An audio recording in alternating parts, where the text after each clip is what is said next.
Manglechunay sa dakbayan sa Talisay, apektado tungod sa pagnihit sa suplay sa baboy. Samtang presyo sa lechon, nimahal na. Ang report ni Femery Dumabo. Sa mga okasyon, mapo-birthday, fiesta ug labaw na kon Pasko, sagad na ang lechon baboy. Ug ang dakbayan sa Talisay usa sa nabantog nga tighimog lechon baboy. Hinungdan nga daghang manglechunay sa syudad ang niangkon nga apektado sila karon sa pagnihit sa supply sa baboy. Gani sugod sa niaging bulan, nimahal na og tag sa kalibo ka pesos ang matag lechon.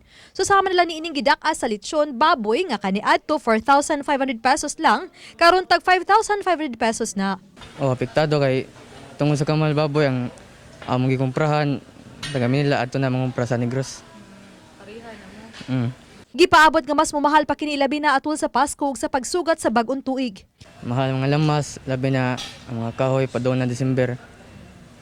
Ang presyo ilan naptasan. May naot ko, ang customer masabot lang par. Tungod sa ang baboy perti na kamahal hasta ang lamas.